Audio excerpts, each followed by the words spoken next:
દરવાજો પ્રતિષ્ઠાનો. અને જ્યારે દરવાજો બનાવો ત્યારે દરવાજો બનાવનારાએ સંકલ્પ લેવો પડે, પૈસેથી દરવાજા ન બને, પૈસેથી પ્રવેશ દ્વાર બને. અને પ્રવેશ દ્વાર ગમે અહીંયા હોય, સરકારે લખ્યું હોય ઘણી વખત, બરાબર, પ્રવેશ નિષેધ છે, સમજી લેવાનું કે આ પ્રવેશ દ્વાર તમારા માટે નથી. પણ દરવાજો જ્યારે બને, દ્વાર બને, ત્યારે દ્વારપાલ હોવો જોઈએ.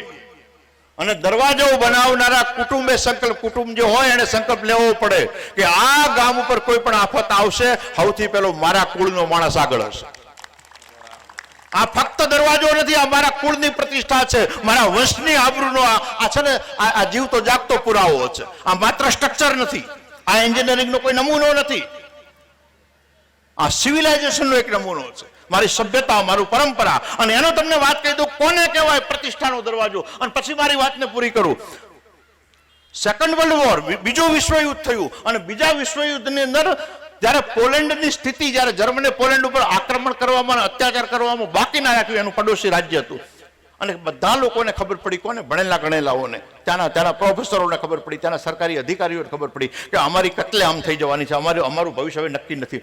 છોકરાઓનું એક જહાજ ભર્યું, બાળકોનું, કે હવે આને દુનિયા હવે રવાના કરી દો. કોક તો હંગરશે, અને એ પોતાના ભણેલા ગણેલા લોકોના છોકરા, એ અધિકારીઓના છોકરા, એ રાજદ્વારીઓના છોકરા, એ આખું જહાજ ક્યારે ભરાયું હશે. અને એ જહાજ જ્યાં ત્યાં ગયું, આફ્રિકા ખંડમાં ગયું, બીજે ગયું, બધાને ખબર પડી કે ના, વિશ્વયુદ્ધ ચાલુ છે, પતિ નથી ગયું. જો હિટલર જીતી જાય, અમારી દશા આવી જાય, અમારું રજવાડું ખતમ થઈ જાય, અમારું અસ્તિત્વ ખતમ થઈ જાય, અમને મારી નાખે. અને કાયદેસરમાં બધે રે જહાજ રખડ્યું, ભટક્યું, મારી ખાવાનું ખતમ થઈ ગયું, અને પાલમ બંદરે આવ્યું, ગેટવે ઓફ ઇન્ડિયા પાસે આવ્યું. અને એ વખતે જામનગરનો નરેશ દિગ્વિજયસિંહ પોલો રમવા માટે ગયા. ત્યાં પેલી પોલોની રમત આવે, એ પોલોની રમત માટે ગયેલા, અને ત્યાં જ રોકાયેલા, તાજમાં રોકાયેલા, ને એ ઓબેરોયમાં રોકાયેલા. અને એ જ વખતે એમને થયું કે આ શાનો ઓબાળો છે, કેમ લોકો આટલા બધા ગેટવે ઓફ ઇન્ડિયા આગળ ભેગા થયા છે? એમણે કીધું કે જહાજ આવ્યું છે, બ્રિટિશરો ઉતરવા દેતા નથી, બીજા કોઈ એમને આવવા દેતા નથી. અને આખું જ્યારે એમણે અખબારમાં વાંચ્યું, તરત દિગ્વિજયસિંહે ત્યાંનો જે હતો, જે રોયલ્સ સોરી ત્યાંનો જે હતો રાજદ્વારી, એ રાજદ્વારીને બોલાવીને કીધું કે દુનિયા સ્વીકારે કે ના સ્વીકારે, જામનગર એમને આશરો આપશે.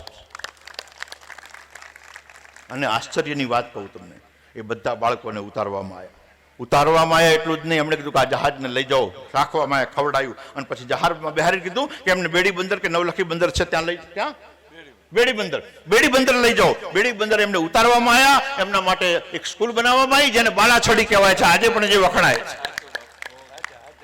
અને બાલાછડીની અંદર એ પોલેન્ડના છોકરાઓ ભણીને મોટા થયા. એમણે ધાર્યું હોત તો બધાને હિન્દુ બનાવી દો. એમને ખબર છે પોલેન્ડના 10 રોડ તપાસો તો એમાંથી એક દિગ્વિજયસિંહના નામે એક રોડનું નામ બોલે. અને જેમને ત્યાંની પાર્લામેન્ટમાં બિરુદ આપવામાં આવ્યું, એના નામની સોગંદવિધિઓ લેવડાય છે, પત્ર વાંચવામાં આવે છે, શપથપત્ર વાંચવામાં આવે છે. અને બધા બાલાછડી આયા. એના તમે કોઈક દિવસ એમના ઇન્ટરવ્યુ જોજો. અહીં આવીને એ દિવાલોને ભીતો હંગાથે એમણે હાથ રાખીને જે રોયા છે, દિગ્વિજયસિંહના ફોટા આગળ ઉભા રહીને જે રોયા છે, એમના બેન, એમના ભત્રીજા, એમના ફલાણા ઢીકણા, એમની દીકરીઓ, આ બધાને એમણે ફોટા જોઈને જે લોકો રોયા છે, કોણ? એ બધાના ગ્રેટ લોકો છે, બધા ઊંચા સ્થાન ભોગવનારા લોકો છે. એમણે કીધું દુનિયામાં અમારા માવતરો તો અમને જહાજમાં ચડાયા હતા, અમને અમારો સાચો તો એક જ માવતર અમારો જામનગરનો રાજવી છે, કે જેણે અમને દીકરાથી વધારે સાચવ્યા. ગૌરવ લેજો, આ ક્ષત્રપણું છે. આવડા પેલા હોનાના પટ્ટા પહેરી બહાર નીકળી પડે, આ ક્ષત્રિયપણું નથી. ક્ષત્રિયના હાથમાં પટ્ટો ન હોવો, જેને બલિયું કહેવાય. એટલે બધાને કહું છું કે તમારી પાસે તમારા રોજી રોટીમાં જે લખ્યું હશે થશે. ભારત તો કેટલાય અમે છે ને, ભારત તો કેટલાય દિવસો એવા માઠા કાઠા દિવસો જોઈ ચૂક્યું છે. આજે તો ઘણું બધું સારું છે, લોકશાહી જામી ચૂકી છે, પણ તમારું ક્ષત્રપણું જાળવી રાખજો. એ 5મો દરવાજો જે છે પ્રતિષ્ઠાનો, એ 5મો દરવાજો તમારો છે ને, એ અખંડ રહેવો પડે, અક્ષુણ રહેવો પડે. 4 દરવાજા હારી જવાય, પણ 5મો છે ને પ્રતિષ્ઠાનો દરવાજો ક્ષત્રિય ક્યારેય ના હારે. હું આ મંચ ઉપરથી પ્રવીણસિંહ અને જીવબા બાપુના દરબારના જે છે પરિવાર, એમને હું વચન આપું છું, આશીર્વાદ આપું આપું છું કે તમારો આ દરવાજો અક્ષુણ રહેશે, તમારી પ્રતિષ્ઠા યથાવત રહેશે. આપણે તો યાવત ચંદ્રો દિવાકરોના આશીર્વાદ આપીએ છીએ, પણ જ્યાં સુધી લોકશાહી રહેશે અને ગ્રામીણ કલ્ચર રહેશે ત્યાં સુધી આ ગ્રામીણ કલ્ચરનો દરવાજો છે એ અક્ષુણ રહેશે. આ જાડેજા પરિવારનું નામ અક્ષુણ રહેશે. આ પ્રતિષ્ઠાનો દરવાજો છે, તમામ હાલારના ક્ષત્રિયની પ્રતિષ્ઠાનો દરવાજો છે. બધાએ પોતાનો સંકલ્પ સંમેલિત કરી અને બધા આજે અહીંથી આ દરવાજાને પોતાનો દરવાજો, સંકલ્પનો દરવાજો સમજીને જજો અને ચોક્કસ તમારી પેઢીઓમાં ક્ષત્રપણું જે છે એ સવાયું ખીલી ઉઠે એવી ભાવના સાથે મારી વાણીને વિરામ આપું છું. હરિ ઓમ તત્સત.